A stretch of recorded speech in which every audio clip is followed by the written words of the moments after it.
Welcome everyone to part 2 on the psychoanalytic perspective. In this part, we will investigate the other theorists that contribute to this perspective. First, we're going to look at projective tests. These are going to be psychological tests that use ambiguous or unstructured stimuli, maybe an ink blot or a picture, and the person is asked to project onto those images something about themselves, to tell a story or to see what they see within that ink blot. This is based off of the Freudian defense mechanism of projection, the idea that in that unconscious reservoir of our anxieties and aggressive and sexual tendencies, that sometimes we project that onto others. And by looking at what we say or what we see, we may be seeing somewhat into the unconscious. A thematic apperception test is something that you guys have had previous exposure to when we looked at achievement motivation. We looked at affiliation needs and achievement needs through thematic apperception tests. In other words, a drawing of a person or a situation, usually on black and white cards, and you make up a story, and in telling your story, you unconsciously reveal something about yourself. This would be an example of a thematic apperception test. You would ask a person, what do you see? What is going on? What's the story of this interaction? What's maybe the interaction between the man and the woman? And whatever story that they come up with should be them projecting into the story some aspect of themselves. Another projective test is the Rorschach inkblot test, and this was developed by Swiss psychologist Hermann Rorschach. It comes with 10 standardized inkblots that are kept essentially under lock and key with psychologists. The ones that you can see as examples on the internet have been released and are no longer considered valid. The inkblot test has gotten some popularity by movies like Watchmen, which was also a comic series where they had a character named Rorschach. But again, this is this idea that by looking at these inkblots, we will project our internal feelings or our internal ideas in a symbolic nature onto these inkblots. For this to be a valid test, we would have to have it be reliable, get the same results time and time again, and also be valid. It needs to measure something. So if it's meant to measure whatever unconscious or disturbed feelings and behaviors a person's feeling, we should be able to see that it correctly measures that. And we'll come back around to why this may not be a good test. Here are some examples that are available online of inkblots. And again, you'll see that they range from black and white to color, and the idea is, what do you see? Now, if we go back to something like Gestalt psychology or perception, this is kind of like looking at clouds in the sky. You're going to see in them only images that you've had previous experience with and that look familiar to you. If you go to the very far one on the right-hand side, I always see bunny rabbits. I'm not sure what that means about me or if it really even means anything, but that's what I see. The criticisms of the projective tests, whether we're talking about inkblots or thematic apperception, is they're not actually reliable. Just like looking at clouds, you can see a couple of different things at any time, and you might see something different depending on the time that you look at it. And they don't actually predict what they're supposed to predict. When evaluating the same patient, trained raters came up with different interpretations. That's not reliable. And they misdiagnosed normal individuals as pathological. So I think we've seen in movies where people will see something and they'll say, I see a butterfly and I see happy bunnies or whatever it might be. But you can also see dark things as well. It really doesn't mean anything. It really is akin to just what you see in clouds. We're now going to move on to other people who also use the title of psychoanalytic practitioners. The first one we'll look at is Carl Jung. Jung was an associate of Freud's, but they split because Jung felt that Freud was a little too focused on sexual motivation. He creates a new approach called analytical psychology. This still looks at the unconscious, which is the heart of what psychoanalysis is. He says that we have two layers, a personal unconscious, and then later what we'll talk about, which is a collective unconscious. This is different from Freud's id, ego, and superego. In your personal unconscious, this is all of the motive, conflicts, information that's repressed as threatening. This is your own kind of storehouse of the unconscious. Your experiences are stored there. Things are very unique to yourself, to include symbols. The collective unconscious, however, according to Jung, is the storehouse that belongs to an entire population, to an entire group of people, to all of humanity. Concept of a shared, inherited reservoir of our memory traces. In other words, this is this idea that when you dream and I dream, the images are unique to us, however that kind of collection comes out. But there's a universal meaning as well to all of those images. Jung is who we can really credit dream dictionaries and dream books and really kind of dream theory. So it's the idea that if I dream of an apple and you dream of an apple, we are going to have a common meaning underlying that apple, but how it's utilized specifically in our dreams is unique to us. Jungian archetypes are seen in all sorts of pop culture, whether you're looking at Harry Potter, Lord of the Rings, science fiction, Star Wars, or if you've seen Firefly. And you see these kind of thematic people come up over and over and over again. Again, you can look at pretty much any writing and you're going to see a lot of these archetypes show up. Here you see it again, and while all of these are unique and different in their own right, they carry certain themes through them. Jung felt that there were opposites in all elements of the mind, that we were selfish but also generous, we were good and evil. And he's the one that is really known for coining the ideas of introversion and extroversion. He calls this a flow of psychic energy, but again, we're not talking psychic as predictions of the future. We're talking about mental energy. So if you're an introvert, you're probably really aware of being around a lot of people sometimes just makes you feel exhausted.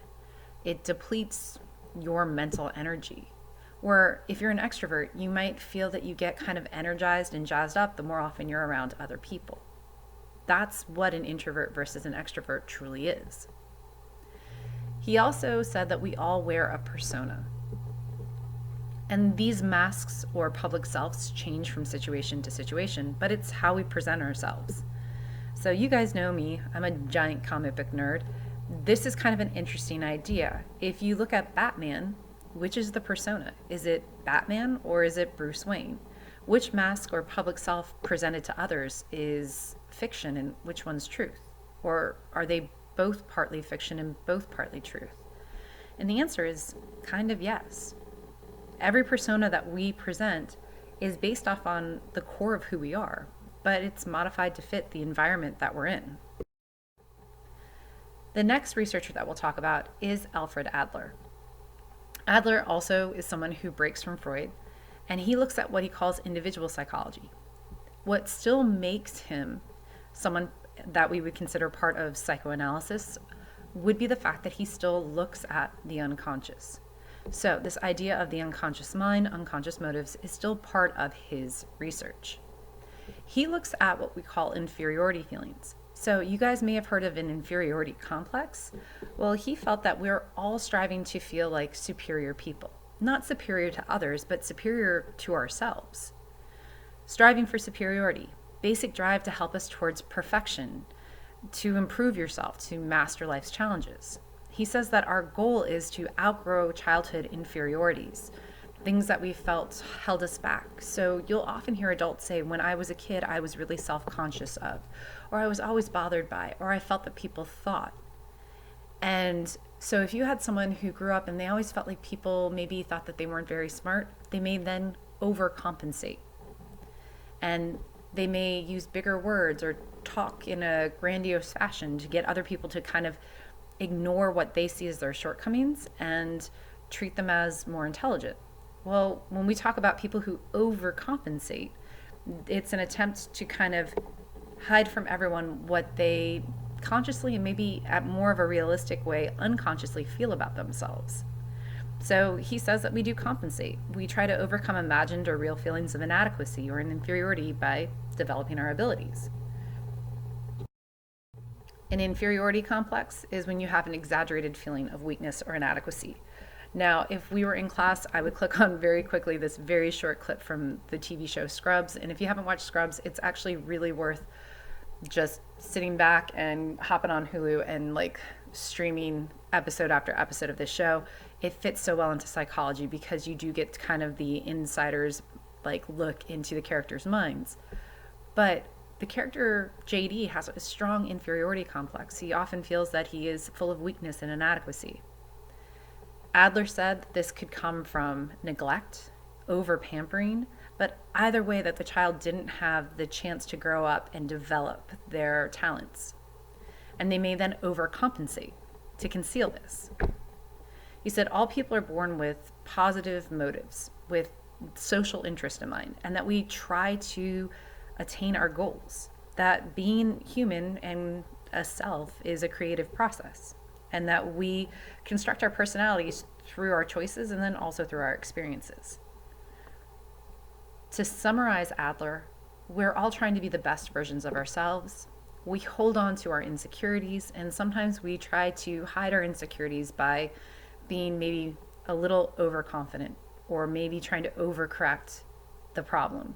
If you feel weak, you try to act too strong. If you feel unintelligent, you try to act, too smart. If you feel like your looks or your, attractiveness is a problem, you maybe overcompensate by trying to be too, fashionable, or you might do the opposite and try to just avoid even attempting to look attractive. He was the first one to look at the importance of birth order on personality. I will tell you, there is a huge amount of data out there that basically says this isn't correct. Now, we do know that children are treated differently by parents because children come with different personalities, but there's really no correlation between birth order and personality. All firstborns are in a certain way, all secondborns are in a certain way, all thirdborns are in a certain way, and then when you get into people like my father who had 12 other siblings, the birth order there becomes very confusing, and whether or not you can even really attach personality to it. Karen Horney is another neo-Freudian. She looked at unconscious conflicts, and she felt that most of human misery and maladjustment come from the unconscious conflicts. She also was a heavy critic of Freud, saying that he over-sexualized his perspective and criticized his view about women, especially when it came to things like penis envy. She talked about basic anxiety, and she said that this often comes from living in a hostile world, often looking at it from a woman's perspective. She said that inadequate child rearing experiences were often the root problem that led to later personality issues. Nancy Chodorow is another neo-Freudian. She wrote Psychoanalysis and the Sociology of Gender. Now, I will tell you, her theory is pretty outdated, and if you read it, you can convince yourself that there's areas of correctness, but I would really warn against it. She basically argued that being a mother was a woman's fulfillment of her psychological need for back and forth intimacy, reciprocal intimacy. I love the child, and the child immediately loves me back. She also argued that mothers are closer with their daughters than with their sons, and because of this closeness, that it prevents boys from having this kind of same intimate relationship and therefore are less likely to parent. Now, we'll talk about Harry Harlow and some other researchers that say that's just wrong. In fact, there's tons of really good, loving, and connecting fathers out there. So her theory is pretty outdated. She does, again, questions Freud's kind of look at sex and his way of kind of looking at the relationship between parent and child. Another female neo-Freudian that we would talk about is Martina Horner. And again, with Horner, be careful by reading too much into it. While it does often feel like it makes sense, there are some problems with her theory. She said that women feared success, and she was talking about this back in 1964. So as the women's rights movement and civil rights movement kind of really gained traction in our country, she believed that women developed high anxiety levels because they had to reconcile within themselves society's view of women versus their own view of themselves.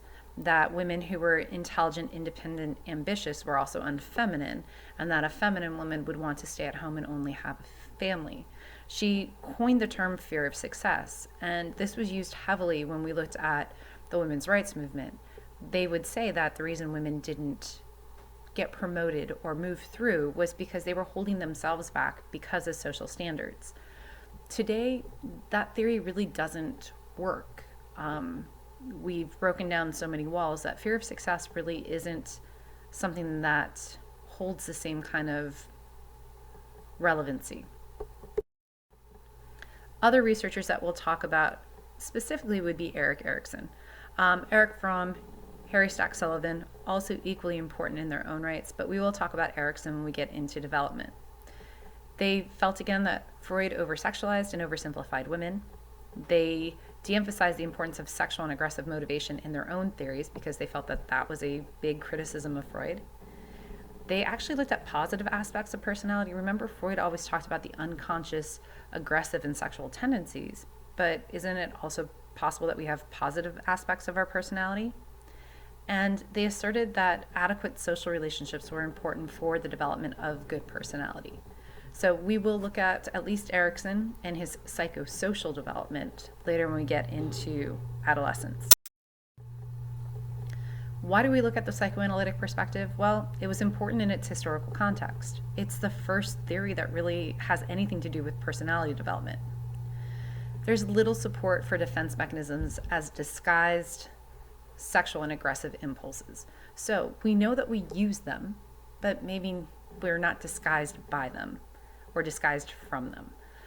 History doesn't support Freud's idea that sexual repression causes psychological disorder, mostly because we're in a much more sexually expressive society, and yet we still have mental illness. So let's evaluate this perspective in a modern focus. Personality develops throughout life. It's not fixed between birth and 12 years of age. Freud underemphasized peer influence on the individual, which as you get into your adolescent years is as powerful as parental influence. Gender identity can develop before ages 5 and 6. Your knowledge of how male or female you may feel you are. There are other reasons for dreams besides wish fulfillment, and if you need a recap on those, go back to our unit on sleep. It can be neural activation, there's cognitive underpinnings, there's a lot of other reasons for why we dream. Verbal slips or Freudian slips can be explained are based on the basis of cognitive processing and verbal choices.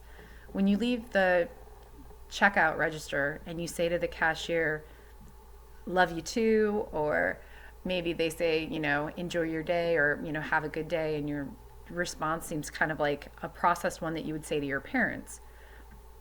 That makes more sense than maybe you secretly at an unconscious level have found out that you're secretly in love with the cashier. Suppressed sexuality leads to psychological disorders. That's not true.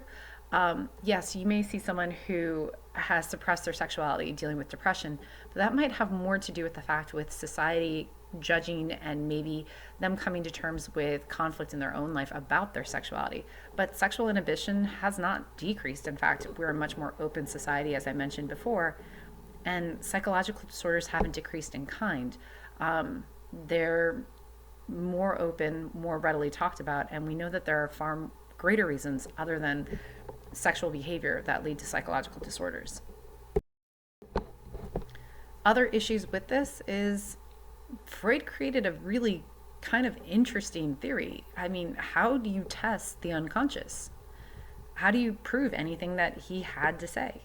There's really inadequate evidence. It's been heavily reliant on case studies, and again, clinicians can see what they want to see. The biggest one that I think you guys have heard on repeat is that this theory was heavily sexist. When we look at Freud's psychoanalytic theory, it also rests really on the idea of repression or putting painful experiences into the unconscious mind. I've said this before in class, and you'll hear me say it again. If this was something that we did with the painful, then the people in our communities that have experienced the most pain and the most trauma, well, they would utilize that. And we don't see that. We have people returning from war with post-traumatic stress disorder, almost like the opposite of repression, the memories seared into their minds. Freud was right about some things. We do have an unconscious mind, but modern research shows that the non-conscious part of our brain really does other things. Information processing, but also a lot of the biological machinery for our body is run at an unconscious level. We do have things like schemas that automatically control perceptions and interpretations. So when we talked about some of those heuristics that we used, well, the representativeness heuristic is something that we kind of automatically do. We do parallel process, whether we're talking about vision processing and thinking. We have procedural memories, or those implicit memories, and we do have emotions that can activate instantly without conscious thought. That would be Seance's theory. So we do some things at an unconscious level. So Freud was not entirely wrong. Finally, when we look at Freud, psychoanalysis is poorly testable, and most of its concepts are after the fact explanations. But we do have to thank him for making psychology so popular, and additionally bringing up the idea of the unconscious and the idea of personality formation.